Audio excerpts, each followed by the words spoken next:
ஆரம்ப காலத்தில் கஞ்சாவும் மதுபானமும் நம்முடைய சமுதாயத்தில் போதைப் பொருளாக இருந்தது. ஆனால் இன்றைக்கு அதையும் மீறி பல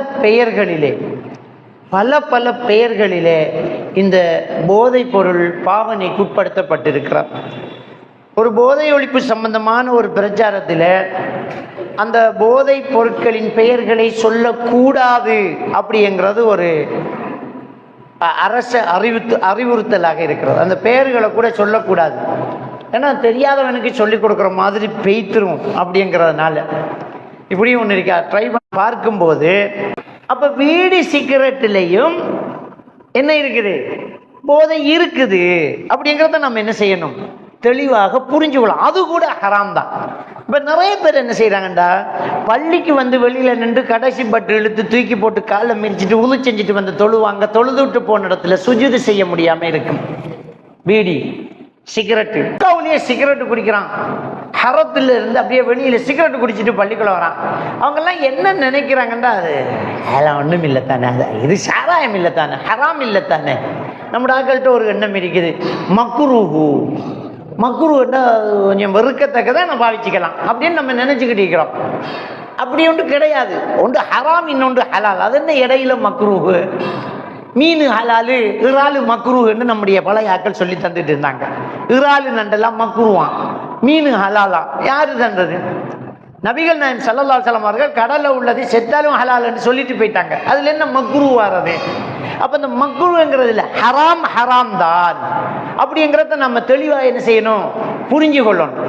அப்ப போதை தரக்கூடியது இதுல என்ன கவலைக்குரிய ஒரு விடயமாக இருக்குதுண்டா, நம்முடைய சனங்கள், நம்முடைய முஸ்லிம்கள் அவங்க வீட்டில் வச்சிருக்கிற சின்ன கடையாக இருந்தாலும் ரோட்டில் வச்சிருக்கிற பெரிய கடையாக இருந்தாலும் சிகரெட் வீடி விற்கிறாங்க.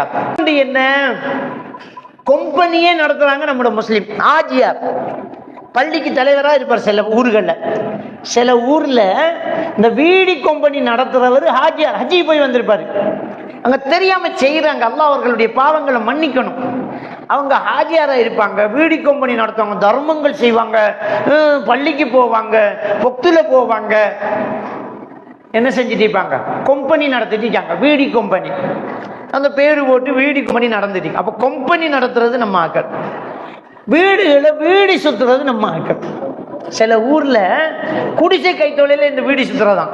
பெண்கள் வீடி சுத்துறாங்க, ஆண்கள் வீடி பார்க்குறாங்க, கோயில கொடுக்குறது, இலை கொடுக்கறது, இலையை முதல்ல கொடுத்து அவங்களே கட் பண்ண, இப்ப கட் பண்ணின இலையே கொடுக்கறது. இவ்வளவு பெரிய சுனாமி வந்து அல்லோலப்பட்டு மக்கள் எல்லாம் கியாமத்து நாள் வந்த மாதிரி அழுது திரிந்து மரணிக்க போறோம், உலகம் அழிய போகுது என்று அல்லோலப்படுற அளவுக்கு நடந்த இந்த சுனாமியில இலங்கையில மரணித்தவர்களின் எண்ணிக்கை 1,00,000க்குள்ளதான்.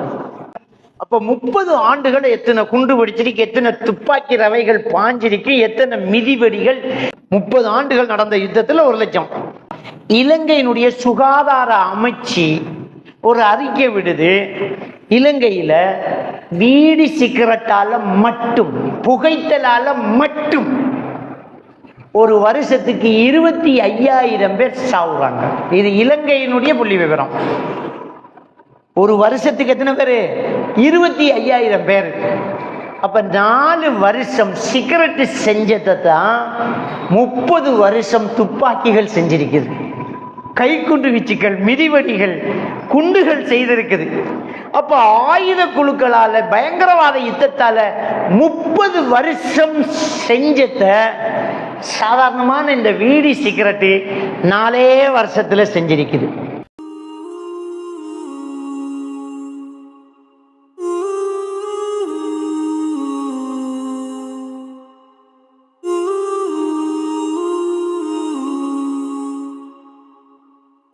புரிந்து கொள்ள வேண்டும். ஆக இன்று மதங்களை தாண்டி, இயக்கங்களை தாண்டி மனிதர்கள் பேச வேண்டிய ஒரு தலைப்பு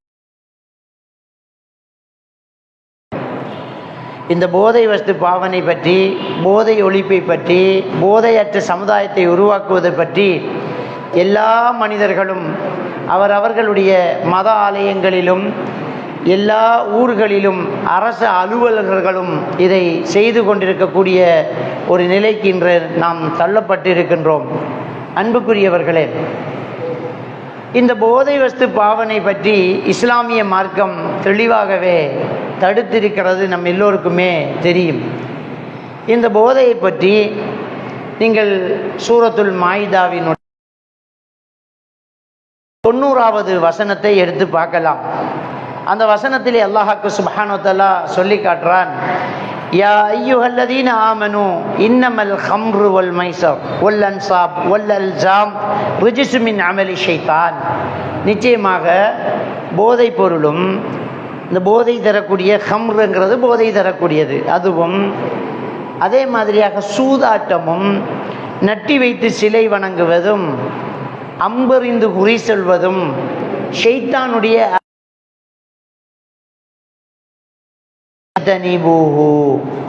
அதை தவிர்ந்து விடுங்கள், விட்டு விடுங்கள் என்று அல்லாஹ் கட்டளை இடுகிறான். கட்டளை இட்டால் அதுக்கு பிறகு பாவிக்க முடியாது, விட்டுறணும். அதை சொல்லிட்டு அல்லாஹ் தஆலா சொல்றான், லஅல்லக்கும் துஃப்லிஹூன், நீங்கள் வெற்றி அடையலாம் என்பதற்காக என்று அல்லாஹ் தஆலா சொல்லி காட்டுறான். இது 90வது வசனமாக இருக்கிறத நாங்கள் பார்க்கலாம். அப்போ ஒட்டுமொத்த மனித சமுதாயத்துக்கும் இந்த போதை தரக்கூடியதை விட்டுடுங்க அப்படி என்று அல்லாஹ்வுக்கு சுப்ஹானஹு வ தஆலா சொல்லி காட்டுறான்.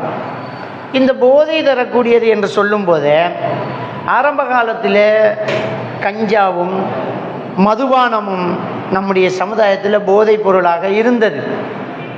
ஆனால் இன்றைக்கு அதையும் மீறி பல பெயர்களிலே இந்த போதைப் பொருள் பாவனைக்கு உட்படுத்தப்பட்டிருக்கிறார். ஒரு போதை ஒழிப்பு சம்பந்தமான ஒரு பிரச்சாரத்தில் அந்த போதைப் பொருட்களின் பெயர்களை சொல்லக்கூடாது அப்படிங்கிறது ஒரு அரசு அறிவுறுத்தலாக இருக்கிறது. அந்த பெயர்களை கூட சொல்லக்கூடாது, ஏன்னா தெரியாதவனுக்கு சொல்லிக் கொடுக்குற மாதிரி பெய்த்துரும் அப்படிங்கிறதுனால இப்படியும் ஒன்று இருக்கா. ட்ரை பண்ணி பார்க்கும்போது முதலிலே உங்களுக்கு ஒரு ஆரம்பத்தில் ஒரு விஷயத்தை நான் சொல்லிக்கொள்ளணும். நபிகள் நாயகம் ஸல்லல்லாஹு அலைஹி வஸல்லம் அவர்கள் அதுக்கு ஒரு வரைவிலக்கணம் சொல்கிறாங்க. போதை தரக்கூடியது ம அஸ்கர கதீருஹு ஃபகலீலுஹு ஹராம். எந்த ஒரு வஸ்துவை அதிகமாக பாவிக்கிறோமோ, அந்த ஒரு வஸ்து பாவித்தால் போதை தருமோ, அந்த ஒரு வஸ்துவினுடைய சிறிய அளவு பாவனையும் ஹராம் தான் அப்படிங்கிறாங்க. எதை பாவிச்சா போதை வருமோ அதை கொஞ்சமாக எடுத்து பாவிச்சாலும் அதுவும் ஹராம் தான். அதாவது பாவிச்சோம் நமக்கு போதை தரலையே, நம்ம ஸ்ட்ராங்காக தானே ஸ்டடியாக தானே இருக்கிறோம், அப்போ ஸ்டடியாக இருக்கும் வரைக்கும் ஹலால், அதுக்கு மேலே பாவிச்சா தான் ஹராம் அப்படின்ற ஒரு நிபந்தனை கிடையாது. பெருமானா ஸல்லல்லாஹு அலைஹி வஸல்லம் அவங்க சொல்றாங்க, மா அஸ்கர கதீருஹு ஃபகலீலுஹு ஹராம். எந்த ஒன்றை பாவித்து போதை தருமோ அதை கொஞ்சமாக பாவிச்சாலும் ஹராம் தான் அப்படிங்கிறாங்க. அந்த அடிப்படையில் நாங்கள் தெளிவாக முக்கியமாக விளங்கி கொள்ளணும், பீடி சிகரெட்டு ஹராம் தான். பீடி சிகரெட்டு ஹராம் தான்.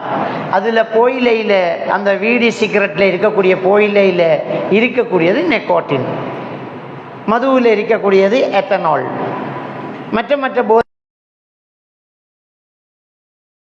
இருக்குது. அப்போ இது போதை தர்றது தான். அப்போ பீடி சிகரெட்டிலையும் என்ன இருக்குது, போதை இருக்குது அப்படிங்கிறத நம்ம என்ன செய்யணும், தெளிவாக புரிஞ்சுக்கலாம். அது கூட ஹராம் தான். இப்போ நிறைய பேர் என்ன செய்கிறாங்கண்டா, பள்ளிக்கு வந்து வெளியில் நின்று கடைசி பட்டு இழுத்து தூக்கி போட்டு காலை மிரிச்சிட்டு உது செஞ்சுட்டு வந்து தொழுவாங்க. தொழுது விட்டு போன இடத்துல சுஜூது செய்ய முடியாமல் இருக்கும். பீடி சிகரெட்டு இன்னைக்கு அதை பாவிக்கிறாங்க. நம்ம தலையில் தொப்பி போட்டுக்கிட்டு நோன்பு திறந்து போட்டு ஹஜ்ஜி உம்ராக்கு அங்கே போனால் பாருங்க, இஹ்ராம் கட்டிக்கிட்டு அடிக்கிறவன் இருக்கிறான். இஹ்ராம் முடிச்சுட்டு அங்கே மக்காவிலேயே சிகரெட்டு குடிக்கிறான். ஹரத்தில் இருந்து அப்படியே வெளியில் சிகரெட்டு குடிச்சிட்டு பள்ளிக்குள்ள வரான். அவங்கெல்லாம் என்ன நினைக்கிறாங்கண்டா, அதெல்லாம் ஒன்றும் இல்லை தானே, அது இது சாராயம் இல்லை தானே, ஹராம் இல்லை தானே. நம்ம ஆக்கள்கிட்ட ஒரு எண்ணம் இருக்குது, மக்ரூன்னா கொஞ்சம் வெறுக்கத்தக்கதான் நம்ம பாவிச்சிக்கலாம் அப்படின்னு நம்ம நினச்சிக்கிட்டு இருக்கிறோம். அப்படி ஒன்று கிடையாது. ஒன்று ஹராம், இன்னொன்று ஹலால். அது என்ன இடையில மக்ரூஹு? மீன் ஹலாலு, இறாலு மக்ரூஹுன்னு நம்முடைய பழைய ஆக்கள் சொல்லி தந்துட்டு இருந்தாங்க. இறாலு நண்டெல்லாம் மக்ரூவான், மீன் ஹலாலா? யாரு தந்தது? நபிகள் நாயகம் ஸல்லல்லாஹு அலைஹி வஸல்லம் அவர்கள் கடல்ல உள்ளது செத்தாலும் ஹலால்னு சொல்லிட்டு போயிட்டாங்க. அதுல என்ன மக்ரூ வர்றது? அப்ப இந்த மக்ரூங்கிறதுல ஹராம் ஹராம் தான் அப்படிங்கிறத நம்ம தெளிவா என்ன செய்யணும், புரிஞ்சு கொள்ளணும். அப்ப போதை தரக்கூடியது இதுல என்ன கவலைக்குரிய ஒரு விடயமாக இருக்குதுண்டா, நம்முடைய சனங்கள், நம்முடைய முஸ்லீம்கள் அவங்க வீட்டில் வச்சிருக்கிற சின்ன கடையாக இருந்தாலும் ரோட்டில் வச்சிருக்கிற பெரிய கடையாக இருந்தாலும் சிகரெட்டு வீடி விற்கிறாங்க. இந்த சிகரெட்டுக்கு மட்டும் கடன் கிடையாது. அந்த கடையில் கெஷியருக்கு மேலே அந்த சிகரெட்டு கம்பெனியால் ஒரு பொக்ஸி வச்சிருப்பா பாருங்க, அந்த கோல்டிஃபு பிரிஸ்டலு அது வச்சிருப்பான் பாருங்க, சும்மா கலர்ஸாக இருக்கும். சூப்பர் மார்க்கெட்டுக்கு போனால் அந்த கெஷியருக்கு பக்கத்துலேயே அதை வச்சிருப்பான். அது இன்னைக்கு நம்முடைய கடையில் வியாபாரத்துக்கு பயன்படுத்துகிறாங்க. இது ஒரு புறம். இன்னொன்று என்ன, கம்பெனியே நடத்துகிறாங்க நம்மளோட முஸ்லீம். ஆஜியார் பள்ளிக்கு தலைவராக இருப்பார் சில ஊர்களில். சில ஊரில் இந்த வீடி கம்பெனி நடத்துகிறவர் ஹாஜியார், ஹஜ்ஜி போய் வந்திருப்பார்.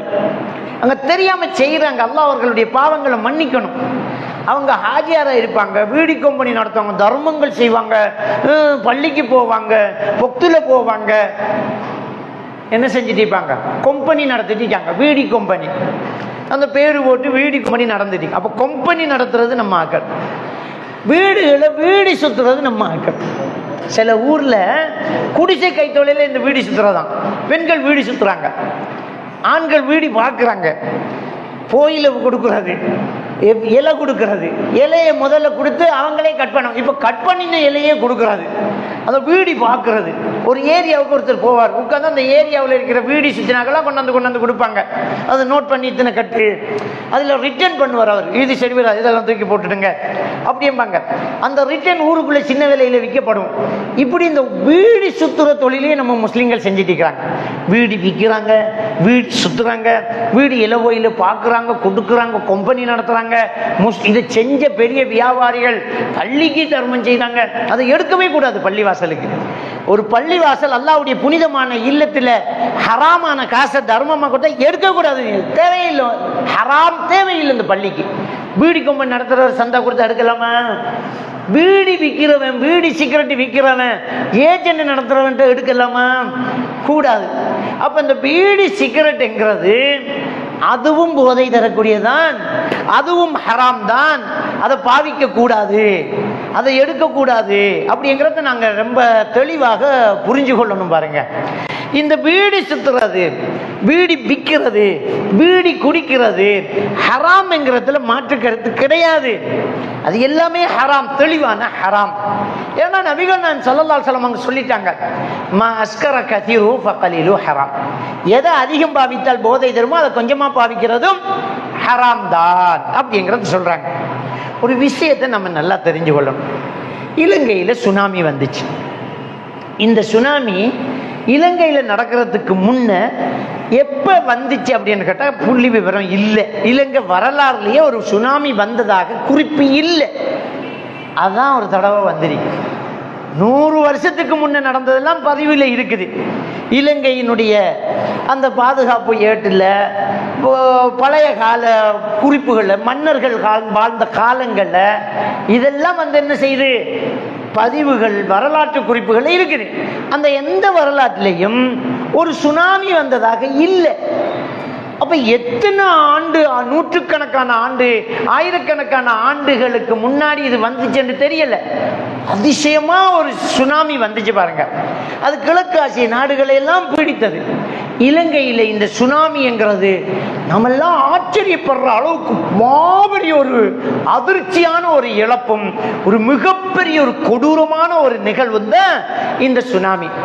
இவ்வளவு பெரிய சுனாமி வந்து அல்லோல கல்லோலப்பட்டு மக்கள் எல்லாம் கியாமத்து நாள் வந்த மாதிரி அழுது திரிந்து மரணிக்க போறோம், உலகம் அழிய போகுது என்று அல்லோல கல்லோலப்படுற அளவுக்கு நடந்த இந்த சுனாமியில இலங்கையில மரணித்தவர்களின் எண்ணிக்கை 1 லட்சத்துக்குள்ளதான். 1 லட்சத்துக்குள்ளதான் மரணிச்சாங்க இவ்வளவு பெரிய சுனாமியில. சரி, இந்த இலங்கையில 30 வருஷம் பயங்கரவாத யுத்தம் நடந்துச்சு. ஒரு ஆயுத குழுகள் தமிழ்நாடு கேட்டு, தனிநாடு கேட்டு என்ன செஞ்சு ஒரு ஆயுத புரட்சி நடந்துச்சு. ஒரு யுத்தம் நடந்தது. 30 ஆண்டுகளாக யுத்தம் நடந்துச்சு.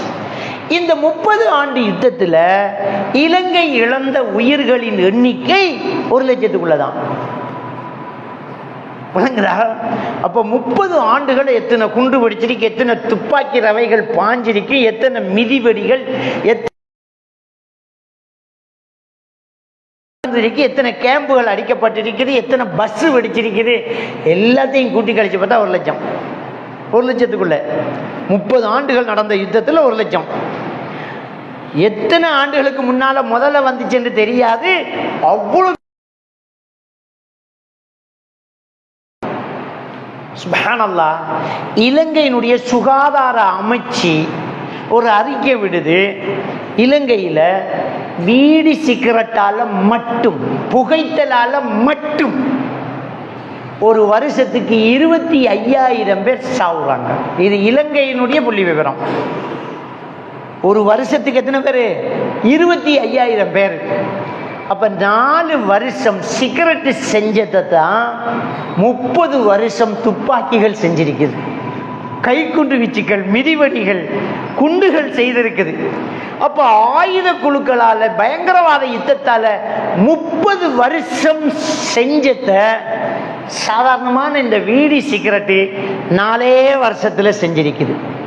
இந்த புள்ளி விவரத்தை இலங்கையினுடைய சுகாதார அமைச்சு வெளிக்கிடுத்தி அதை போட்டு கிட்டத்தட்ட 10 ஆண்டுகள் ஆகுது, 7-8 ஆண்டுகள் ஆகுது. அப்ப 7-8 ஆண்டுகளுக்கு முன்னால உள்ள புள்ளி விவரம் இது. தினகரன் பத்திரிகையில போட்ட அந்த பேப்பர் கட்டிங்க நம்ம வச்சிருக்கிறோம். அவ்வளவுக்கு ஒரு ஆபத்தானது இந்த வீடி சிகரெட். இப்ப எப்படி அதிகமா இருக்குங்கிறத கொஞ்சம் சிந்திச்சு பாருங்க. வீடி சிகரெட் ஒரு நாளைக்கு நம்ம நாட்டில் கொரோனா வந்துச்சு. கொரோனா வந்து கிட்டத்தட்ட 3 வருஷம் லாக்டவுன். கொரோனா மரணம், எத்தனை மையத்துக்கள் எரிக்கப்பட்டது, மரணித்து போனவர்கள் எல்லாம் அந்த மஜ்மா கிராமத்தில் அடக்கம் செய்யப்பட்டாங்க. இதுல PCR பாசிட்டிவான புள்ளி விவரத்தை நம்ம எழுதி வச்சுக்கோம். ஒரு 6,000 சொச்சம் பேர் பாசிட்டிவ். அந்த பாசிட்டிவ் எல்லாம் கொரோனா கிடையாது. PCR பாசிட்டிவ்னா கொண்டு போய் மஜ்மாவில் அடக்கிறது அல்லது எரிக்கிறது. பாசிட்டிவ் எல்லாம் கொரோனாவா? இல்லை, 6,000 சொச்சம். ஆனா இந்த 3 வருஷம் நம்ம பேராபத்தா நினைத்த கொரோனா கூட 6,000 சொச்சம் பேர் தான். ஆனா இந்த வீடி சிகரெட்டு ஒரே வருஷத்துல 25,000 பேர், ஒரு வருஷத்துல 25,000 பேர். அப்படின்னு சொன்னா 4 மாசத்து சிகரெட்டு செய்யக்கூடிய சாவத்தான் 3 வருஷம் கொரோனா கூட செஞ்சிருக்குது. 4 மாசம் எங்க, 3 வருஷம் எங்க? அவ்வளவுக்கு ஒரு பயங்கரமான ஒரு விஷயம்தான் இந்த போதை வஸ்து சிகரெட், பீடி. இந்த பீடி சிகரெட் இப்ப மற்றதுக்கிட்ட வர போறோம் நம்ம. முதல்ல இந்த பீடி சிகரெட்டை மட்டும் பாருங்க, எத்தனை பேர் சாவுறாங்க. அதுக்கு பிறகு மற்ற போதைகள், லிக்விடா, தூளா, வேற வேற மருந்துகளாக, குளிசைகளாக, புகைகளாக, மற்ற புதிய பெயர்கள், அதை சொல்லக்கூடாது. அந்த புதிய பேர்ல வந்துகிட்டு இருக்குதே, இது எவ்வளவு பேர் சாவடிக்கும் சிந்திச்சு பாருங்க. இதனால எத்தனை உயிரை நம்ம இழந்துகிட்டு இருக்கிறோம், எவ்வளவு பேர் இதுல செத்துக்கிட்டு இருக்கிறாங்க, கொஞ்சம் சிந்திச்சு பார்க்கணும். இதனால என்ன இழப்புக்களை அரசாங்கம் எடுக்குதுங்கிறத சிந்திச்சு பாருங்க. இந்த கவர்மெண்ட் பட்ஜெட் வாசிக்கும். கவர்மெண்ட் என்ன செய்யுது? பட்ஜெட் வாசிக்கும். மருத்துவத்துக்கு இவ்வளவு, கல்வித்துறைக்கு இத்தனை கோடி, பட்ஜெட் வாசிக்கும். அப்ப மருத்துவத்துக்கு போடுற பட்ஜெட்டில் என்னெல்லாம் பெறும்? இந்த போதை வஸ்து, நமக்கெல்லாம் மருந்து கொடுக்குறாங்களே, டெப்லெட் கொடுக்குறாங்களே, வேலை செய்கிறார்களுக்கு சம்பளம் கொடுக்குறாங்களே, ஆம்புலன்ஸ் ஓடுதே. அப்போ மருத்துவத்துக்கு எவ்வளவு செலவாகும்? எவ்வளவு மருந்துகள் வெளிநாட்டிலிருந்து இறக்குமதி செய்யப்படுது, எவ்வளவு மருந்துகள் ஒவ்வொரு ஹாஸ்பிட்டல்களும் இஷ்யூவாக்கப்படுது. அப்ப இந்த புகைத்தலால், வீடியால், சிகரெட்டால், போதை வஸ்துவால், மதுவால் இன்னைக்கு மக்கள் பாதிக்கப்பட்டு இருக்கிறாங்க. கேன்சர்ங்கிறான், வேற வேற பிரச்சனைங்கிறான், மூளையில் இரத்த கசிவுங்கிறான். இப்படியான இந்த நோய்கள் வந்து வந்து வந்து வந்து இன்றைக்கு மக்கள் ஹாஸ்பிட்டல் அட்மிட் பண்ண மருந்து கொடுக்குறாங்க. யாரு காசு அது? நமக்கு என்ன? நமக்கா கேன்சர்? நாமளா பீடி குடிச்சோம்? நாம தான் தோல் பாவிச்சோம்? நாமெல்லாம் சாராயம் குடிச்சோம், நமக்கு என்ன நாமெல்லாம் நினைச்சிட்டு இருக்கிறோமா? நம்ம எல்லாரும் காசும் சேர்ந்து தான் நாங்கள் மருந்து கொடுக்குறாங்க. நம்ம எல்லாரும் சேர்ந்து தான் அதுக்கு காசு ஒதுக்க போறாங்க. கவர்மெண்ட் ஃப்ரீயாவா மருந்து கொடுக்குது? நம்ம வரி பணத்துல இருந்து கொடுக்குது. நமக்கு பட்ஜெட் ஒதுக்கப்படுது. இந்த பட்ஜெட் சீனியில விலை ஏற்றும், அரிசியில விலை ஏற்றும். பட்ஜெட் வாய்ச்சா என்ன அர்த்தம்? விலை ஏறுது. பெட்ரோலுக்கு விலை, அரிசிக்கு விலை, சீனிக்கு விலை, மாவுக்கு விலை, எல்லாம் விலை. மின் கட்டணத்தில் ஏறுது, தண்ணி கட்டணத்தில் ஏறுது, எல்லாம் ஏறுது. எங்க ஏறுது? ஏன் ஏறுது? நம்ம எல்லாம் ஏன் இவ்வளவு விலைவாசியா வாழ்ந்துகிட்டு இருக்கிறோம்? நம்முடைய பொருளாதாரம் ஏன் வீக் ஆயிடுச்சு? எல்லாம் பட்ஜெட் வாய்ச்சதுனால பட்ஜெட்ல கூடுது. நம்ம நாட்டு பட்ஜெட் கூடுது. மருத்துவத்துக்கு கொடுக்கப்பட்ட காசு எங்க போகும்? நம்ம எல்லாருக்கிட்ட சாராயம் குடிச்சவன் மட்டுமா? தூள் பாவிச்சவன் மட்டுமா? பீடி கம்பெனி நடத்தினவன் மட்டும்தான்? அவன் பாட்டுக்கு அவன் குடிச்சிட்டு இருக்கிறான். நம்ம எல்லாருமே இழந்துகிட்டு இருக்கிறோம். சாதாரணமான விஷயமா நினைக்க கூடாது. இது சாதாரணமா நினைக்கலாமா? இப்ப நபிகள் நாயகம் ஸல்லல்லாஹு அலைஹி வஸல்லம் சொன்ன ஹதீஸை பாருங்க. மன் ரஆ மின்குமுல் முன்கர ஃபல்யுகையிரு பியதி. உங்களை யாரு ஒரு பாவத்தை காண்றாங்களோ கையால தடுங்கங்கறாங்க. எனக்கு என்ன, நமக்கு பிரச்சனை இருக்கக்கூடாது. பாவத்தை காண்றீங்களா தடுங்க. சுத்திக்கிட்டு உனக்கும் ஒரு பங்கு அதுல வரும். பாவத்தை தடுக்கணும், இதை இல்லாம ஆக்கணும். இதை இல்லாம ஆக்கினா நமக்கு சேர்ந்து என்ன செய்யும்? லாபம் பெறும். அதை பாவிச்சா நம்மளும் சேர்ந்து நஷ்டப்படுவோம். இன்னைக்கு பணவீக்கம் பெறுது. எப்படி பணவீக்கம் பெறுது? நாட்டினுடைய திரைசேரியில இருக்கிற பணம் குறைந்து போனால் பணவீக்கம். நாட்டில் இருக்கிற பணம் இவ்வளவு பொறுமதியானது, ஒரு இத்தனை பொறுமதியான பணம் தெரியாம களவு போகுது, பிளக்கில் வெளியில போகுது. அப்ப இருக்கிற பணத்தை ஊதி பெருசாக்கி வைக்கணும். அதான் பணவீக்கம். பணவீக்கம் வீங்குது. பணம் வீங்குதுன்ற என்ன அர்த்தம்? இருக்கிற அதாவது 1000 ரூபாய் கொடுத்து வாங்கின ஒரு பொருளை 5000 ரூபாய் கொடுத்து வாங்குற ஒரு சூழ்நிலை வந்தால் 1000 ரூபாய் 5000 ரூபாய் அளவுக்கு வீங்கி இருக்கு. அதான் பணவீக்கம். நம்ம ஒரு 3000 ரூபாய்க்கு வாங்கின சாமான் இன்னைக்கு 10000 ரூபாய்க்கு வாங்குறோம். அன்னளவாக 3 மடங்கு நமக்கு என்ன செஞ்சிருக்குது? கூடி இருக்குது. அப்ப பணவீக்கம்ங்கிறதான். பணவீக்கம் என்ன? இருக்கிற பணம் காணா போனா மிச்சம் உள்ளத்தை அந்த அளவுக்கு வீங்க வைக்கிறதா பணவீக்கம். எப்படி காணா போகுது? நம்ம நியூஸ்ல கேள்விப்படுறோம் இல்ல, 15 கோடி பொறுமதியான தூள் பிடிபட்டது, 100 கோடி பொறுமதியான போதைப் பொருள் பிடிபட்டது என்கிறான். அப்ப பிடிபட்டதுன்னா என்ன? இங்க வந்திருக்கு. வந்த காசு இங்க இருந்து போயிருக்கும், இங்க இருந்து போயிருக்கும். இங்க இருந்து எங்க போயிருக்கும்? பேங்க் ஊடாக அனுப்பியிருப்பேன்னா ரிசிப்ட் வாங்கிட்டு பிளக்ல போயிருக்கும், தோணியில போயிருக்கும். அன்ஆபிஷியலாக நம்முடைய பணம் வெளியே போகுது. வெளியே போய் உள்ள தூள் வருது. அந்த பணம் குறைஞ்சிட்டா இல்லையா? அந்த பணம் குறைஞ்சதான பணவீக்கம். இன்னைக்கு நாம கிவ்வுல நின்று பெட்ரோல் அடிக்கிறதுக்கு காரணம் எல்லாம் எவனோ தூள் பாவிச்சதும் வித்ததும் தானே. யாரெல்லாம் பாதிக்கப்படுறோம்? இதுல எல்லாரும் தான் பாதிக்கப்படுறோம். எல்லாரும் தான் பாதிக்கப்படுறோம். அப்ப நம்ம எங்க யோசிக்கணும்? நபி அவர்கள் சொன்ன ஹதீஸை யோசிக்கணும். மன் ரஆ மின்குமுல் முன்கர ஃபல்யுகையிரு. கையால தடு. பாவத்தை கண்டா கையால தடு, நிக்காத, ஒழிச்சு கட்டு. எல்லாருக்கும் தான் நம்ம கடமை. இந்த கவர்மெண்ட் ஒரு காலத்தில் என்ன சிவில் பாதுகாப்பு அப்படின்ற ஒரு அமைப்பை உருவாக்கி, ஒவ்வொரு ஜிஎஸ் பிரிவுக்குள்ளையும் சிவில் பாதுகாப்பு, அதில் ஒரு தலைவர், அதில் ஒரு செயலாளர், அதில் ஒரு போலீஸ் உத்தியோகத்தர், ஒவ்வொரு பகுதிக்கும் ஒரு போலீஸ் உத்தியோகத்தர் இருப்பார். ஓய்வு பெற்ற ஒரு ஆசிரியர், ஒரு அரசு ஜப்புள்ள ஒரு தலைவராக இருப்பார். அதில் அங்கத்தவர்கள் இருப்பாங்க. அவ சிவில் பாதுகாப்பு நம்ம எந்த யூனிபத்தோட தான் இருக்கிறது. தப்ப கண்டா உடனடியாக அறிவிக்க வேண்டிய இடத்துல எடுக்கிறதுக்கு அரசாங்கம் போலீஸ் மட்டும் போது அது சிவில் பாதுகாப்பு தேவைன்ற சட்டத்தை கொண்டாந்துச்சு. அல்லாஹ்வுடைய தூதர் அப்பவே சொல்லிட்டாங்க, நீங்க எல்லாரும் சிவில் பாதுகாப்பாளர்கள் தான். பாவத்தை கண்டா கையால தடுங்க. ஃபைல்லம் எஸ்டடி முடியாம போனா நாவால தடுங்க. அதுக்கு முடியாம போனா மனசால வெறுத்து ஒதுங்குங்க. அதுதான் ஈமான் கடைசி படித்தரம். அதுவும் நீ செய்யலைன்னா உன்கிட்ட ஈமானே இல்லைன்னு மனசால வெறுத்து ஒதுங்கிறோம். அதுல கலந்துக்க கூடாது, தப்பு. அப்ப இந்த போதை வஸ்து பாவனைய ஒழிச்சு கட்டுறதுல ஒவ்வொருவரும் பங்கெடுக்க வேண்டும் என்றுதான் இஸ்லாமிய மார்க்கம் சொல்லுது. அதை எப்படி பாவிக்கலாம், எப்படி விற்கலாம், நாம எப்படி வியாபாரியா இருக்கலாம், நம்ம கடையில் அது எப்படி இந்த பிஹெச்ஐ பாய்ஞ்சா ஓடிட்டு பாய்ஞ்சா அவன் கரெக்டா அப்படியே பிடிப்பான். என்னது எக்ஸ்பயர் டேட் உள்ள இருக்குது.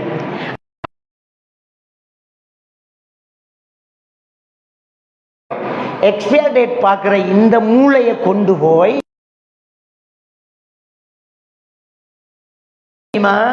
இதை பாவிச்சா நீ இப்படித்தான் சாவுன்னு போட்டோ ஓட்டிக்கான்.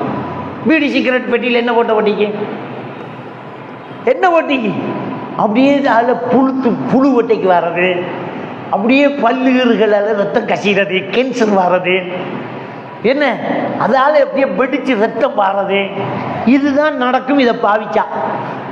அப்போ ஒரு எக்ஸ்பயர் டேட் பார்த்து டேட் க்ளோஸ் இது ஃபுட் பாய்சன் என்று பார்த்து வாங்குற இந்த மூலக்காரன் தான், அவன் தான் சிகரெட்டை வேண்டி அந்த பொட்டியை பார்க்குறான். இப்படி பார்த்துக்கிட்டு இதில் 2 பாக்ஸ் தாங்க.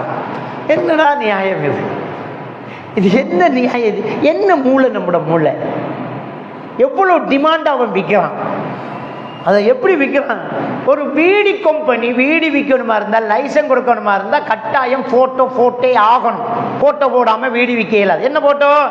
சிறுவர்கள் மரணிக்கிற மாதிரி, சின்ன பிள்ளைகளுக்கு கேன்சர் வந்து அதுக்கு அப்படியே கழுத்து அப்படியே வீங்கி புழுத்து அப்படி இருக்கிற போட்டோவை போடணும். போட்டாத்தான் விற்கலாம் அப்படின்னு கவர்மெண்டே சொல்லுது. ஏன்? மூளை உள்ளவன் வேண்ட மாட்டான், நம்ம வேண்டுறோமே. மற்ற பொருளை கடனுக்கு வேண்டலாம், சிகரெட்டை கடையில் கடனுக்கு வேண்டலாமா? அது மட்டும் கடன் கிடையாதுங்க. அவ்வளவு டிமாண்ட் அதுக்கு அவ்வளவு டிமாண்டு. அப்ப எவ்வளவு பெரிய ஒரு அறிவு அடகு வச்ச கேஸ் நம்ம கேஸ். நியாயமா இது? எங்க போய் நிக்கிறோம் நம்ம? யாராருக்கெல்லாம் இதுல பாதிப்பு ஏற்படுது? எவ்வளவு பெரிய ஒரு தவறான விஷயம் நடந்துகிட்டு இருக்குது. கொஞ்சம் சிந்திச்சு பாருங்க. அப்ப இந்த விஷயத்துல நாங்க ரொம்ப கவனிக்க வேண்டியது என்னென்றால், இந்த போதைப் பொருள் பாவனை நம்முடைய சமுதாயத்தில் இன்றைக்கு அதிகமாயிட்டு இருக்குதுண்டா. நாங்கள் வீடியிலிருந்து ஸ்டார்ட் பண்ணணும். அங்கிருந்து இந்த போதைப் பொருள் தான். வீடி சிகரெட்ல இருந்து நிறுத்தணும், அதை தடுக்கணும். நம்ம வாப்பா பாவிச்சா நிறுத்தணும், கணவன் பாவிச்சா நிறுத்தணும், பிள்ளைகள் பாவிச்சா நிறுத்தணும். இதால யாரெல்லாம் சாவுறாங்க? மற்ற போதைப் பொருள் இருக்குது இல்லையா, தூள், அதே மாதிரி மது, அது பாவிச்சவன் மட்டும். ஆனால் பீடி சிகரெட்டை பொறுத்த வரைக்கும் பாவிக்காதவனும் சேர்ந்து தான் போகும். ஏன் தெரியுமா? அது வெளியில் விடுறதும் பாதி பேரை கொள்ளும். பீடி குடிச்சு சிகரெட்டு குடிச்சு ஒரு நாளைக்கு 70 to 75 பேர் வரை சாவுது. இலங்கையும் புள்ளி விவரம். ஒரு 70 வச்சுக்கோங்க. 35 பேர் இருந்தவர். ஒரு பாத்ரூம்ல போய் பாப்பா பீடி குடிச்சிட்டு வந்து சிகரெட் குடிச்சிட்டு ஊதி போட்டு வந்துருவார். பிள்ளை பின்னால போகுது, அந்த காற்றை சுவாசிக்குது, பிள்ளைக்கு கேன்சர். அப்ப இந்த பீடி சிகரெட் பெட்டியில சின்ன பயங்கரமான சூழ்நிலையில் இருக்கிற போட்டோ போட்டிருக்கு பாருங்க. நெஞ்சில் அப்படியே காயத்துக்கு மருந்து போட்ட மாதிரி, பட்டை மூக்குல போட்ட மாதிரி சின்ன பிள்ளைய போட்டோ போட்டிருக்கு பாருங்க பீடி சிகரெட் பெட்டியில. அந்த பிள்ளை பாவிச்சுதா? அந்த சின்ன பிள்ளை பீடி குடிச்சுதா? பீடி குடிக்கிறவன் பக்கத்தில் இருந்த பிள்ளை. எந்த அளவுக்கு இது பாதிப்பு செலுத்தும் என்றால், ஒரு கர்ப்பிணி பெண் பீடி சிகரெட் குடித்தால் அல்லது பீடி சிகரெட் தாய் தகப்பனை கொலை செஞ்சு, அந்த வீட்டில் வளர்ந்துகிட்டு இருக்கிற ஓடி தெரியக்கூடிய கிட்ஸுகளை, சின்ன பிள்ளைகளை கொலை செஞ்சு, அவ என்ன பொது இடங்களில் புகைத்தல் பாவிக்கக்கூடாது. சின்ன வயசுக்கு சின்ன சிகரெட் வேண்டக்கூடாது. மாட்டினா அப்படிதான். பொது இடங்களில் சிகரெட் பாவிக்க கூடாது. பொது இடங்களில் பாவிக்க கூடாது. என்ன அடுத்தவனுக்கு நீ என்ன செய்வ? விஷத்தை கொடுக்குற. நீ பாவிக்கணும், எங்கேயாவது போய் பாவி. பொது இடத்துல பாவிக்க கூடாது அப்படிங்கிற. வீடு பொது இடம் தானே, அங்க பொண்டாட்டி பிள்ளை இருக்கு தானே.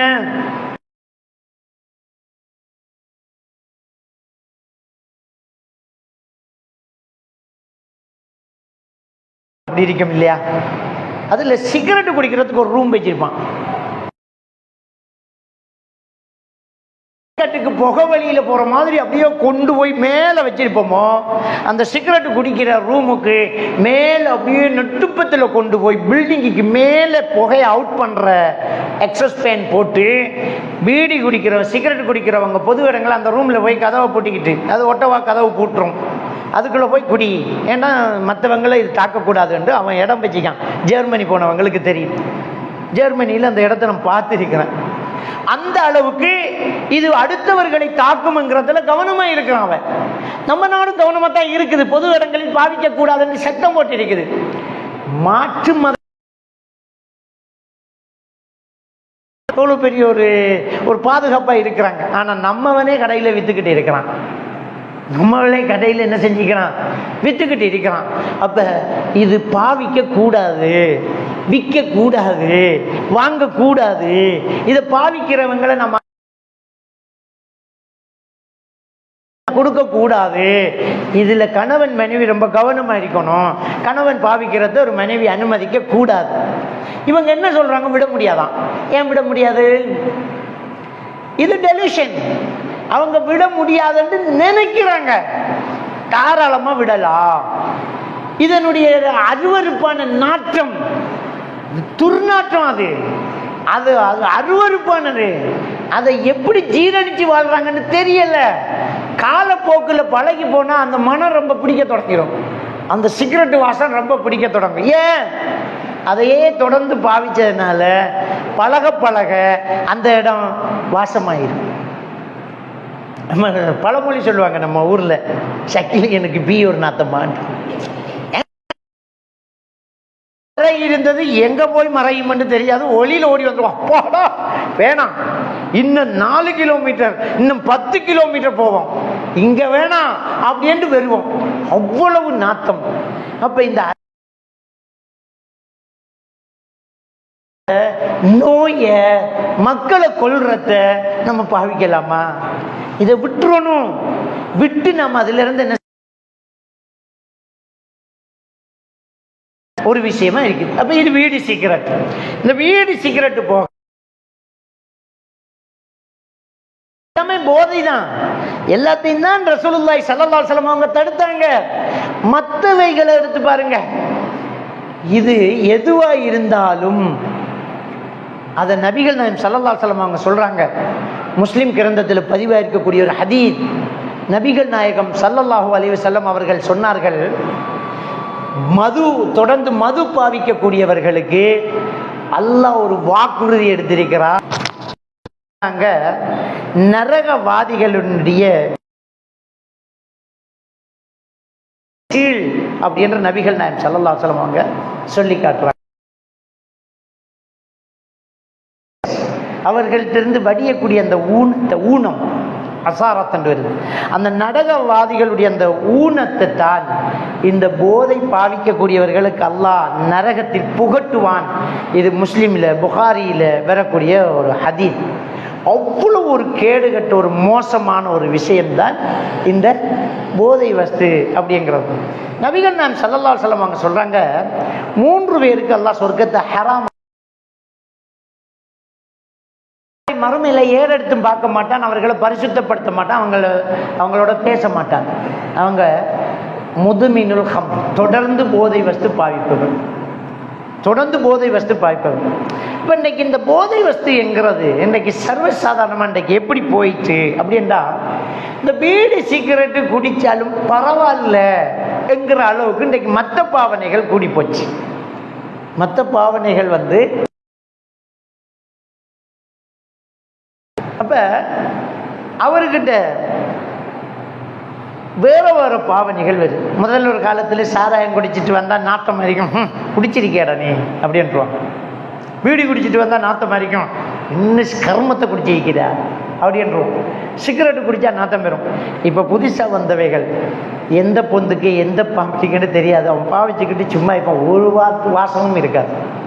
இப்போ உள்ள தூள்கள், டேப்லெட்டுகள், இன்ஜெக்ஷன்கள் சும்மா சின்னதாக அப்படியே போயிட்டு இருக்குது. அவரை நல்ல ஸ்டடியாக தாய்க்கார், அந்த விழுகிறது அதெல்லாம் இல்லை, அது அவரை போதையாக்கிக்கிட்டே இருக்குது. அவன் என்னத்தை பாவிக்காண்டே தெரியல. அதனால தான் நம்ம நிறைய பேர் ஏமாந்து போகிறோம். தெரியாதனமாக மாப்பிள்ளை எடுத்து போட்டு படுற பாடு. பெண்கள் பாவனையாளர்கள் ஆயிட்டாங்க, மாணவர்கள் பாவனையாளர்களாக மாறிட்டாங்க. இந்த பாவனையில் அவங்க எப்படி பாதிக்கப்பட்டிருக்கிறாங்கிறத பாருங்க. அவ்வளவுக்கு இது மோசமாக இருக்குது. அதனுடைய விலைகள், அதனுடைய காசு எந்த அளவுக்கு போயிட்டு இருக்குங்கிறத சிந்திச்சு பாருங்க.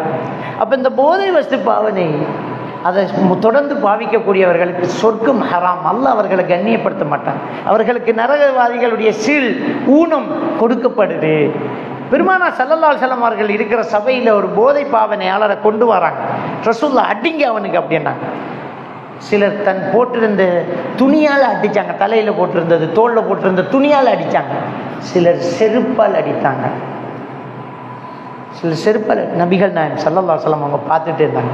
ஒருத்தர் வந்து அல்லாஹ்ட சாபம் உன் மீது உண்டாகட்டும் என்றதுக்கு ரசூலுல்லாஹ் அப்படி சொல்லாதீங்கன்னாங்க, அப்படி சொல்லாதீங்கன்னாங்க. ஆனால் செருப்பால் அடித்ததையும் பார்த்து கொண்டிருந்தாங்க. எப்படிப்பட்ட நபி இந்த நபி, எப்படிப்பட்டவர் என்றது அல்லாஹ் திருக்குர்ஆன்ல சொல்லலாம். உங்களிலிருந்து உங்களுக்கு ஒரு தூதர் அனுப்பப்பட்டிருக்கார், உங்கள் மீது அவர் இரக்கமுள்ள ரவுஃப் ரஹீம், அஸீஸுன் அலைஹி மா அனித்தும், நீங்க சிரமப்படுறது அவருக்கு பாரமா இருக்கும், கஷ்டமா இருக்கும். அப்படிப்பட்ட ஒரு நபி உங்களுக்கு வந்திருக்கின்ற அல்லாஹ் போற்றி புகழ்ந்த இந்த அந்த பாவம் எவ்வளவு பெரிய பாவமா இருக்கும், அந்த போதை வஸ்து பாவனை எவ்வளவு பெரிய பாவனையா இருக்கும். அது அவ்வளவு சமூக கேடு, அது சமுதாயத்துக்கு அவ்வளவு கேடு விளைவிக்கக்கூடியது. அப்ப அதை பாவிக்க கூடாது அப்படிங்கிற விஷயத்துல நபிகள் நாயகம் ஸல்லல்லாஹு அலைஹி வஸல்லம் அவங்க கவனமா இருக்கிறாங்க. எல்லா ரூட்லையும் பார்க்கும் இஸ்லாமிய மார்க்கம், எல்லா பக்கத்திலையும் கவனிக்கும் இஸ்லாம். இது எங்கெங்க பாதிப்பு செலுத்தும்ங்கிறத இஸ்லாம் கவனிக்குது.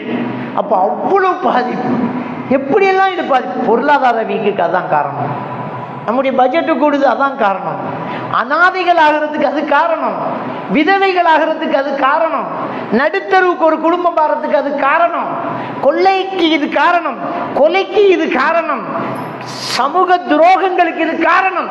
ஏன்னா அந்த போதை வஸ்து பாவனையினால அவன் பாதிக்கப்பட்டிருக்கிறான். அந்த போதை வஸ்து பாவனையெல்லாம் அவன் நோயாளி ஆகிறான், அவனுடைய மூளை பாதிக்கப்படுது. இந்த போதை வஸ்து பாவிக்கிறதுனால மூளையில டோபமைன் என்ன செய்யும், கூடும். இந்த டோபமைன் ஹோமோன் எதுக்கு சுரக்கிறது என்றால் சந்தோஷத்துக்கு சுரக்கிறது. சந்தோஷமா இருக்கும்போது அந்த ஹோமோன் சுரக்கும். ஒரு நல்ல லாபம், ஒரு திருமணம், ஒரு நல்ல விஷயம் அப்படிங்கும்போது என்ன செய்யும், இந்த டோபமைன் ஹோமோன் கூடும். இந்த டோபமைன் ஹோமோன் கூடினா ஒரு ஆள் மகிழ்ச்சியாக இருக்கார். அப்போ ஒரு ஆள் ஒரு நல்ல ஒரு கல்யாணம் மகிழ்ச்சியாக இருக்கு, ஒரு ஜோக்கு, அவர் சிரிக்கிறார், மகிழ்ச்சி. ஒன்றுமில்லாமல் ஒருத்தன் சும்மா இருந்துக்கிட்டு சிரிக்கிறான், என்ன சொல்லுவோம், பைத்தியம் போ கேட்கும். அதான் எடிட் ஆகுறது. போதைப் பொருளை ஒரு ஆளுக்கு 2 தடவை 3 தடவை கொடுத்தா குழந்தைகளுக்கும் பாப்பா அம்மா நல்லா உழைக்கிற இடங்களையும் 2-3 தடவை ஃப்ரீயா கொடுத்துருவான். 4வது தடவை எல்லாத்துக்கும் சேர்த்து காசு பிடிங்கிடுவான். அவர் எடிட் ஆயிட்டார். இப்ப வேண்டிதான் ஆகும், வீட்டுல களவு. எப்படி என்றால் அந்த ஹோமோன் அந்த நேரத்தில் சுரப்பது தேவைப்படும், அந்த டோபமைன் ஹோமோன் சுரக்கிறது தேவைப்படும். தேவையை தூண்டும், உடம்பெல்லாம் வலிக்கும், அங்குலம் அங்குலமா வலிக்கும், உடம்பு மூட்டுக்கள் எல்லாம் தெறிக்கும், பாவிச்சே ஆகணும் என்ற மூளைக்குள்ளவர் வருவார். அப்ப கொண்டு விற்பான், அப்ப காசை போடுவான், சொல்லு கேட்க மாட்டான். வாப்பாட மரியாதை பறக்கும், உம்மாட மரியாதை பறக்கும், பிள்ளைக்கு சோகம் இல்லை, வைப்புக்கு சோகம் இல்லை, நாளைக்கு கறி வேண்ட காசு, நாளை அன்றைக்கு ஆப்ரேஷன் பண்ணுற காசு, ஹாஸ்பிட்டல் போகிற காசு, கரண்ட் பில்லு கட்டலை, தண்ணி பில்லு கட்டலை, தூள் பாவிக்கணும், இந்த போதை எடுக்கணும், இந்த டேப்லெட் எடுக்கணும். இந்த சூழ்நிலைக்கு அவன் ஆளாகிறான்.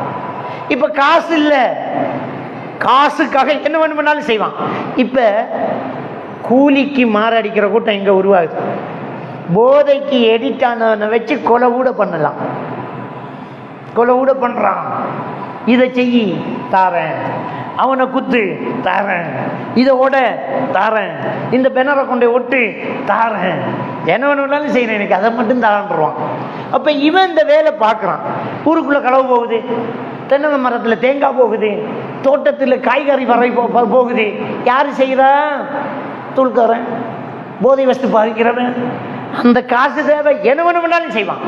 அவன் சூடு சொரணம் மானம் மரியாதை குடும்ப கௌரவம் பொண்டாட்டி பிள்ளை எதையுமே யோசிக்க மாட்டான், செஞ்சே ஆகணும்.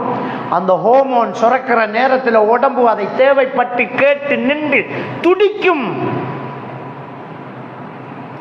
எப்படி தவிப்பன் தெரியுமா? தேவைப்படும், கேட்பாங்க.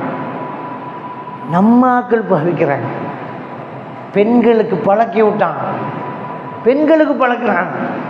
இவ்வளவு பழக்கினா தான் நம்மளுக்கு பிரச்சனையே இருக்காது.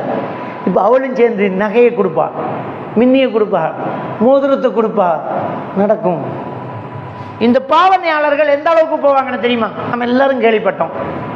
சொந்த தங்கச்சி பிள்ளைய தூக்கி ஜன்னலால நீட்டி வெளியில போட போறேன், காசுதான் மாமாக்காரன் போடுவானா என்ற நம்பிக்கையில தரமாட்டேன் தூக்கி போட்டான். கேள்விப்பட்டோமா இல்லையா? சொந்த தாயையும் தங்கச்சியையும் கத்தியால குத்தி கொலை பண்ணிட்டு அலுமாரில் இருக்கிற காசு எடுத்து தூளை பாவிச்சுட்டு சூசைட் பண்ணினான். நியூஸ்ல வந்துச்சு, பார்க்கலையா? சொந்த தாய் இருந்து சொந்த தாயை தங்கச்ச போட்டுட்டான். எந்த அளவுக்கு போகும் என்றால், அந்த பாவிக்கிற நேரம் வந்தா எடிட் ஆனவனு பாவிச்சே ஆகணும், என்ன வேணும்னாலும் பண்ணுவான்.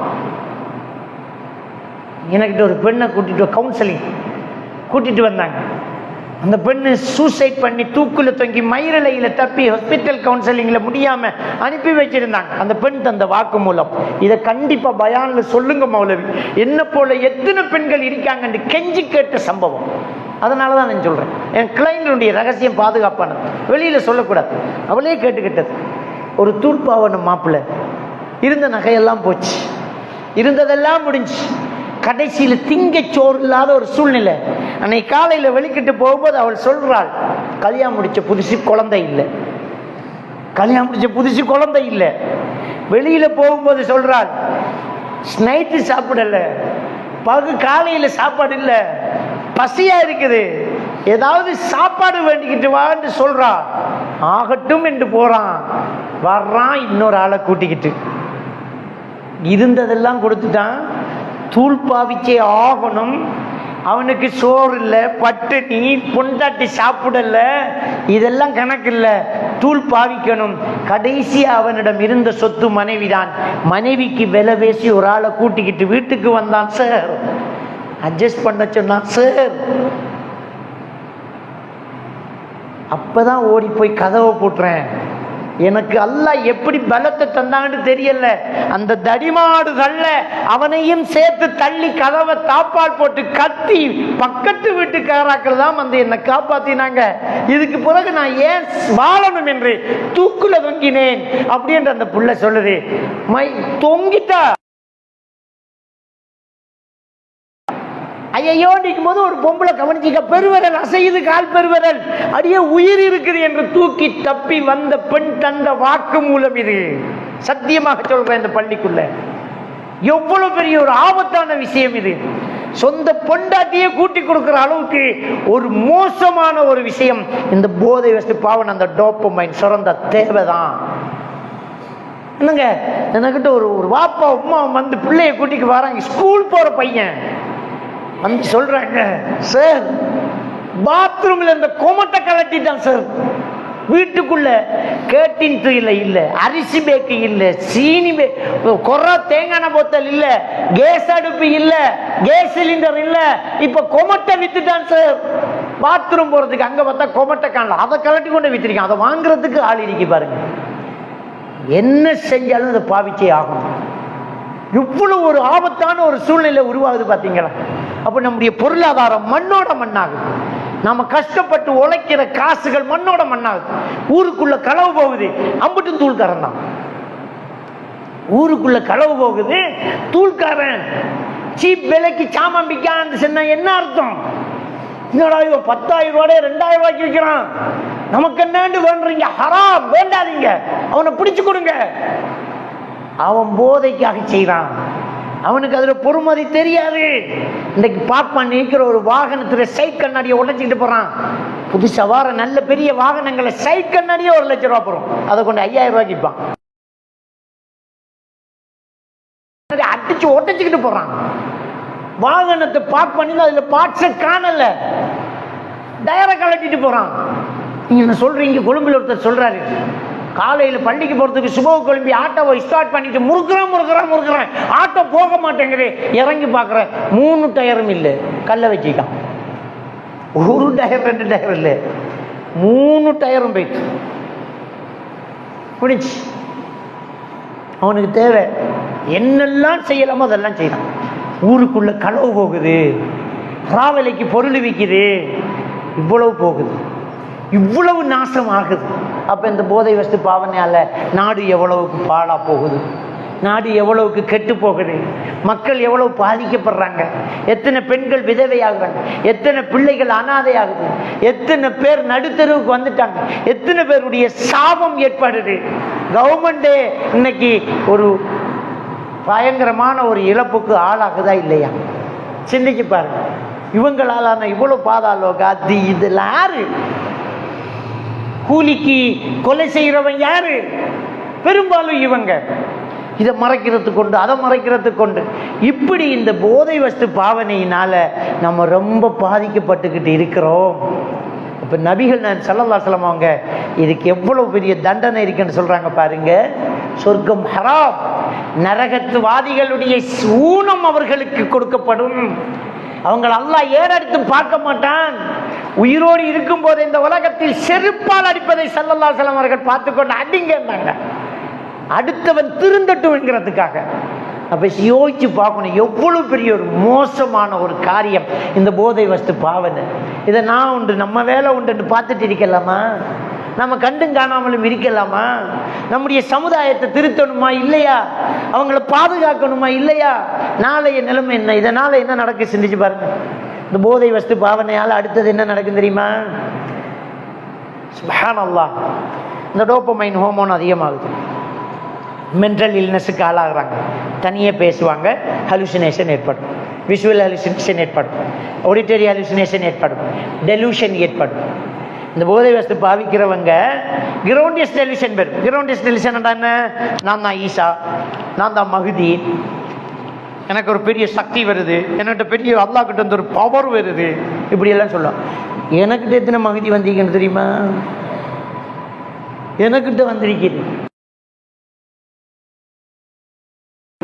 ஒருத்தர் வந்தார், எனக்குள்ள பெரிய ஜின் ஒன்று வருது, அல்லாவோட நேரடி தொடர்பு இருக்கும் வகை வருது அப்படின்றார்.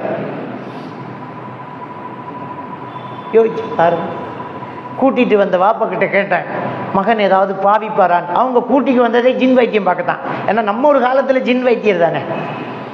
இந்த தௌஹீதுக்குள்ள வர்றதுக்கு முன்னாடி நம்ம பெரிய மௌலானாவே தலைப்பா கட்டிக்கிட்டு ஜின்னு வைத்தியம், இசுமழுறது, தாயத்து போறது, குறி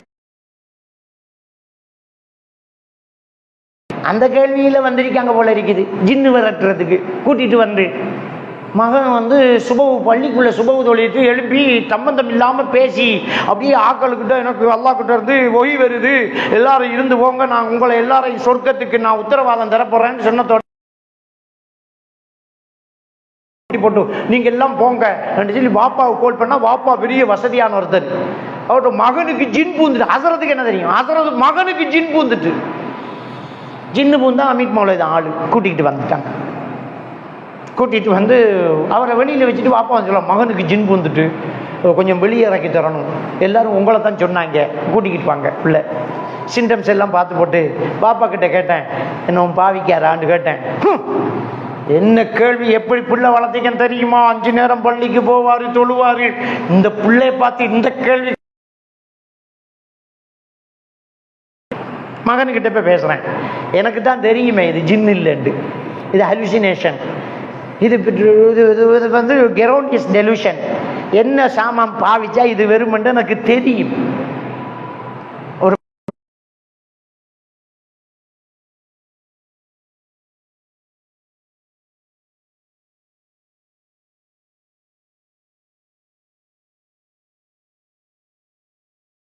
அடிச்சிட்டு தலையில் இவ்வளவு கேஸ்.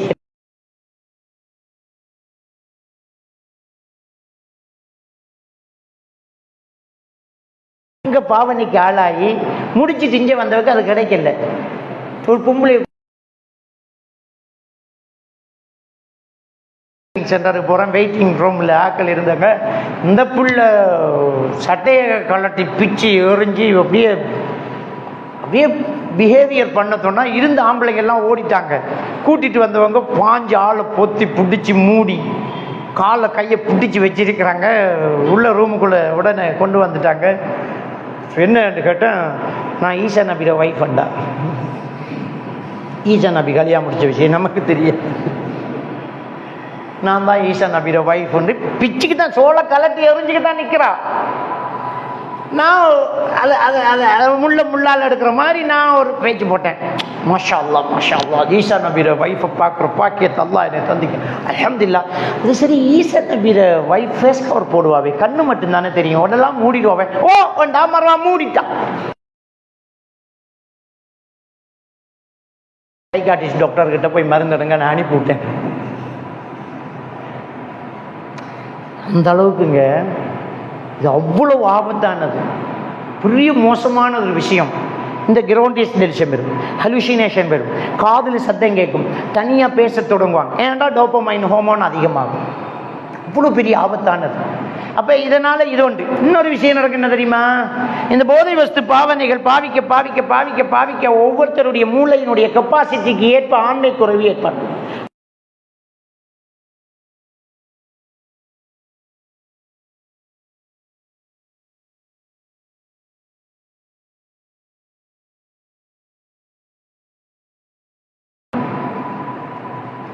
கிண்டல் பேச்சுகள் வரும், நையாண்டிகள் வரும். சில நேரம் பெண்கள் தவறு செய்ய சமுதாயம் ஆண்மையற்றவர்களாக ஆளுமையற்றவர்களாக ஆகும். இவ்வளவு பெரிய கட்சுள்ள மனுஷனை ஒரு சின்ன பையன் உருக்கி உட்கார வைப்பான். அந்த அளவுக்கு அவர்கள் ஆளுமையற்றவர்களாக ஆகுவாங்க. பர்சனாலிட்டி டிஸார்டர் அவருக்கு வந்துடும். அப்ப பர்சனாலிட்டி டிஸார்டர் வரும், ஆண்மை இல்லாத ஒரு சூழ்நிலை வரும், ஹலுசினேஷன் வரும், டெலூஷன் வரும், நோய் அது வர அல்சைமர், டெமென்சியா போன்ற மனநோய்கள், அந்த மறதி நோய் ஏற்பட்டும். நம்முடைய மூளையில் அசிட்டைட் கோலின் என்கிற ஒரு ஹோமோன் இருக்கு. இந்த அசிட்டைட் அந்த கோலின் என்கிற அந்த ஹோமோன் ட்ரை ஆகும். அதனால மூளையில் உள்ள சில செல்லுகள் டெத் ஆகும், மறதி. இப்படி பல பாதிப்புகள். மூளையில் இரத்த கசிவு ஏற்படுறது, மூளையில நரம்பு வெடிக்கிறது. அகால மரணங்கள் அதிகமாக 40 வயதுக்குட்பட்டவர்களுடைய அகால மரணங்களில் 90% போதை பாவனையாளர்கள் என்கிறது இலங்கையினுடைய சுகாதார அமைச்சினுடைய அறிவித்தல். அவ்வளவு அகால மரணங்கள். அப்ப புதிய புதிய வந்துகிட்டு தான் இருக்குது. புதிய புதிய போதைப் பொருட்கள் எல்லாம் டேப்லெட், மாத்திரைகள், அன்அபிஷியலா அதை வித்து தொழில் செஞ்சுக்கிட்டு இருக்கிறான். இன்னொருத்தன் சாவுரத்துல ஒருத்தன் வாழ்ந்துகிட்டு இருக்கிறான். எவ்வளவு பெரிய கேடு கட்ட விஷயம், எவ்வளவு கேவலமான ஒரு விஷயம். அப்ப இது நடந்துகிட்டு இருக்குதுங்க, மிகப்பெரிய ஒரு ஆபத்து நடந்துகிட்டு இருக்குது. அப்ப இந்த போதை வஸ்து பாவனையால எங்க பாதிப்பு இருப்பாருங்க? பெண்கள் பாதிக்கப்படுறாங்க, குழந்தைகள் பாதிக்கப்படும், ஒரு சமுதாயம் பாதிக்கப்படும், ஒரு தெரு பாதிக்கப்படுது, ஒரு ஊர் பாதிக்கப்படுது. ஊர்ல கொள்ளை திருட்டு நடக்கிறதுக்கு இது காரணம். நம்மளால தோட்டம் செய்ய முடியல, களவு போகுது, தேங்காய் பீச்சிக்கு போறான், அது பாதிக்கப்படும். ஒரு பயங்கரமா ஆபத்தான ஒரு விஷயத்த கூட சாதாரணமா செஞ்சுட்டு போறான், நடந்துகிட்டு போகுது. அப்ப இதனால சமுதாயம் அந்த அளவுக்கு வீழ்ச்சி அடையுது. இந்த பாவனைகள்ல இருந்து நம்முடைய சமுதாயத்தை பாதுகாக்க இதுக்கு என்ன செய்கிறது? இலங்கையில் ரீஹபிலிட்டேஷன் சென்டர்களை உருவாக்கி இருக்கிறாங்க. புனர்வாழ்வு ரீஹபிலிட்டேஷன் சென்டர்கள் இருக்குது. கவர்மெண்ட் செய்யுது, பிரைவேட் இருக்குது. பிரைவேட்ல ஒரு மாசம் கிட்டத்தட்ட 1 லட்சம் ரூபாய் கட்டணும். கவர்மெண்ட் அரசாங்க உத்தரவெடுத்து போலீஸில் போட்டு கோர்ட்ல ஓர்டர் எடுத்து அனுப்பணும். இங்க போய் கேட்டீங்க, பாவிக்காத அளவுக்கு அது பழகி அப்படியே ரீகவர் ஆகி ஒரு 3 மாசத்துல அவங்கள வெளியில விட்டா திரும்பவும் பாவிக்கலாம், பாவிக்காமலும் இருக்கலாம். ஆனா பெரும்பான்மையாக்கள் பாவிக்கிறாங்க. பெரும்பான்மையானாக்கள் வந்ததும் திரும்ப பாவிக்கிறாங்க, திரும்ப உள்ள பிடிச்சு போடுறான். அப்ப ரீஹபிலிட்டேஷன் சென்டர்கள் தேவையா இருக்குது. கேட்குறாங்க, ஆள் ஒன்று இருக்குது, எங்க ரீஹபிலிட்டேஷன் சென்டர் இருக்குது, எடுக்கலாமா? கந்தக்காட்டில் இருக்குது, ஹவுஸ்ஃபுல்லாகவே இருக்குது. எந்த அளவுக்கு சமுதாயத்துக்கு தேவை வருது? நம்முடைய ஆளை நம்முடைய வீட்டுக்குள்ளே ஹவுஸ் அரெஸ்ட்ல வச்சிருக்கலாம். வச்சுக்கு இருந்தா வெளியில போகாம விட்டா நாம கேல சரந்திரப்படா. கூட்டாளி சந்திக்க வருவான், கண்ணால சொல்லிட்டு போய்த்துருவான், இன்னும் ஒட்டிருக்கேன் எடுத்துட்டு, இன்னும் வச்சுக்கேன் எடுத்து. சின்னது தானே, அப்படியே போயிட்டு ஒரு சிவிங்கத்தில் ஒட்டிட்டு போவான். ஒரு இடத்துல சும்மா பேப்பர்ல சுருட்டி தெரிஞ்சுட்டு போயிட்டுவான், எடுத்து பாவிச்சிருவான். சிந்திச்சு பாருங்க, உங்க வீட்டுல புது காசி உருட்டின மாதிரி என்ன சொன்னாலும் தலையாட்டுறான்டாலும் சம்திங். இன்னைக்கு சோறு இல்லை, டீ ஒன்று குடிச்சு மவனே ஒன்றுமே இந்த உலகத்தில் பிடிக்காது, அது மட்டும் பாவிக்கொண்டு சும்மா இருப்பான், அப்படியே இருப்பான், அப்படியே. இது ஒரு வகை. தூக்கம் இழக்கிற ஒரு வகை, தூங்குறது ஒரு வகை. அது ஒவ்வொருத்தருடைய அந்த சம்திங். சிலருக்கு தூக்கமே இல்லாம போகும், பிரச்சனை. அப்ப இப்படி பாவிக்கிறவங்களை நிறுத்தணும் என்றால் ஹவுஸ் அரெஸ்ட்ல வைங்க, ஒரு டாக்டர் அட்வைஸ் எடுங்க, டாக்டர்கிட்ட கொண்டு வாங்க. என்ன பாவிக்கார், எவ்வளவு பாவிக்காரங்கிறத வச்சு டாக்டர் உங்களுக்கு சில டேப்லெட் தருவார். அவருக்கு பெயின் இருக்கும், வெளியில ஃப்ரெண்ட்ஸ் வரக்கூடாது, அவர்கிட்ட போன் இருக்கக்கூடாது, அவரை சிம்மை மாற்றி போனையே தூக்கிடுங்க, வெளியில விட்டுறாதீங்க. பள்ளிக்கு பிறந்தாலும் கூட போய் வச்சு தொழுது போட்டு அப்படியே வந்துடுங்க, பக்கத்திலே இருக்கணும், பார்த்துக்கிட்டே இருக்கணும். பிள்ளை தேவை என்றால் இதை செஞ்சு ஒரு 3 மாசம் அவரை தனிமைப்படுத்தி அப்படியே எடுத்துட்டோம் என்றால் தெரியுமா, முதல்லாம் பிடிக்கிறது பொக்கெட்ல இருந்தா பிடிச்சு அடைக்கிறது. இப்ப அப்படி இல்லை, உங்கள்ட்ட பொக்கெட்ல இருக்க தேவையில்ல, பிளட் சாம்பிள் ரத்தத்தை எடுக்கிறாங்க. இப்ப எல்லாம் ரவுண்ட் பண்ணி 2 மணி பிறகு நிக்கிறான், 12 மணி பிறகு நிக்கிறான், 1 மணிக்கு நிக்கிறான்டா. போலீஸுக்கு டவுட் வந்து அப்படியே அலாக்கா தூக்கி ரத்தத்தை எடுத்து செக்கிங் போட்டு ரிப்போர்ட் வரும் வரைக்கும் போலீஸ் லாக்அப்ல இருப்பார். ரிப்போர்ட் வரும், அஜி பாவிச்சிருக்கார், இத்தனை மணித்தியாலத்துக்கு முன்ன பாவிச்சிருக்கார், இன்னது பாவிச்சிருக்காரு, கிளீனா ரிப்போர்ட் வரும். அப்படியே தூக்கி கந்தக்காட்டுக்கு அனுப்பிவிடுறான். இப்ப நடக்குது தான். அவ்வளவுக்கு இந்த பாவனைகள் கூடிக்கிட்டு இருக்கு. நல்ல மக்கள் தேடுறாங்க, பார்க்குறாங்க. இன்னொரு பக்கம் இந்த வியாபாரம் நடந்துகிட்டு இருக்குது. நாங்க உஜாரா இருக்கணும், நம்மள தெரு சுத்தமா இருக்கணும். நமக்கு சந்தேகம் வர இடத்துல நம்ம பிள்ளைகளை விடக்கூடாது, சந்தேகம் வர மாதிரி நம்முடைய பிள்ளைகளை நடத்தக்கூடாது. நம்ம பிள்ளைகளை கவனிக்காம இருக்கிறோம். 12 மணி பிறகு வரான், 10 மணி பிறகு வரான், 8 மணி பிறகு வரான், எங்க போனான்னு கேட்டா உங்களுக்கு என்னத்துக்குன்னு கேட்கிறான். அது இங்கிலீஷ்ல ஒரு சொல்ல சொல்லிடுவான், அசைன்மெண்ட் ஒன்றுவான். அசைன்மெண்டா என்னன்னே தெரியாது, அசையாமன்றுவாரு பாப்பா.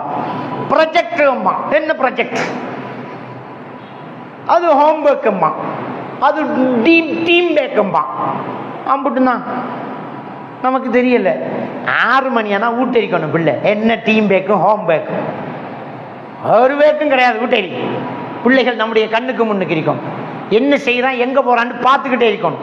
ஒரு கிரவுண்டுக்கு போனா ஒரு தடவை நீங்களும் போய் பாருங்க, கிரவுண்ட்ல விளையாடுறானா அல்லது விளையாட பார்க்கறானா, தயவு செஞ்சு பாருங்க. எப்படியாவது காசு சுருட்ட பார்க்கலாம். ஒரு பையன், ஒரு ஸ்கூல் பையன், அவன் வந்து கவுன்சிலிங் எடுத்து அதை விட்டு இப்போ நல்லா ரீகவர் ஆகிட்டான். அடிக்கடி பேரண்ட்ஸ் கூட்டிகிட்டு வருவாங்க. கொஞ்சம் அடிக்கடி அவருக்கு என்ன செய்யணும், ஒரு கவுன்சிலிங் கொடுத்து ஒரு மோட்டிவேஷன் கொடுக்கணும்.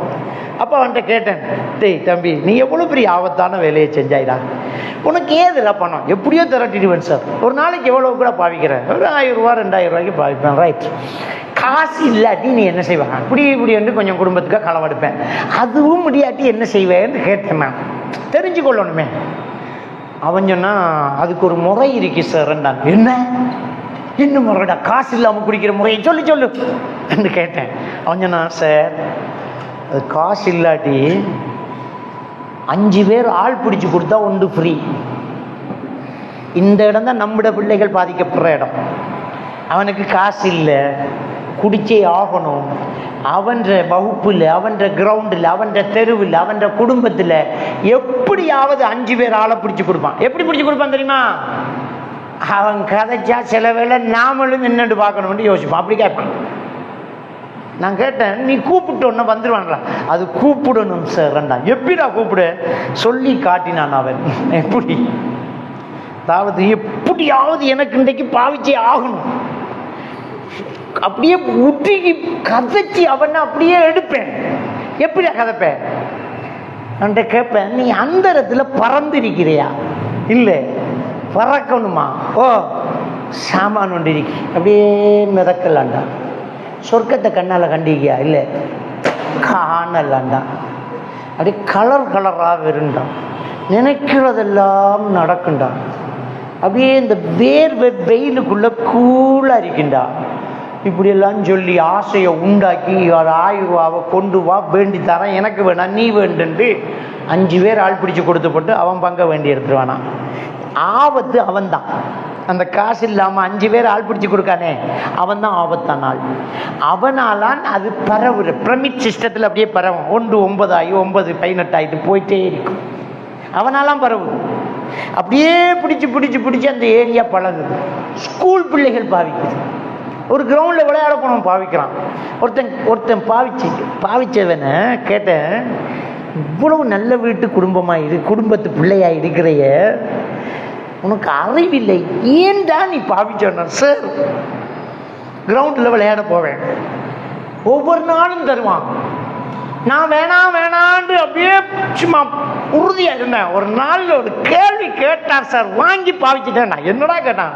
நீ ஆம்பளையான்னு கேட்டான். அப்படின்னு ஒரு வேலையை செய்யாம விட்டுட்டோம். வளரும் போதே தக்குவாவையும் வளரும் போதே நம்மளோடு நெருங்கின ரிலேஷன்ஷிப்பையும் கொடுக்கல. அவ்வளவுதான். நம்முடைய நெருக்கத்துக்குள்ள வச்சிருந்தா இவன் பாவிக்க மாட்டான். பாப்பாவோடையே கையை பிடிச்சி பள்ளிக்கு போகணும், பாப்பாவோடையே கூடுதல் டைம் எடுக்கணும், அம்மாவோடு இருக்கணும், குடும்பத்தோட பேசணும், நம்ம பிள்ளைகள் நம்ம கண்ணுக்கு முன்னுக்கு இருக்கணும், நாமளே பார்த்துக்கணும். 6 மணியோட வீட்டை வரணும். டியூஷன் போனால் போய் பார்க்கணும், எந்த டியூஷனுக்கு போகிறான், கிரவுண்டுக்கு போனால் விளையாடி பார்க்கணும், கூட இருந்து நாமளும் விளையாடணும். அந்த பிள்ளைகளோடு நெருங்கி பழகினால் அந்த பிள்ளை கெட்டு போகிறதுக்கு சான்ஸ் இல்லை.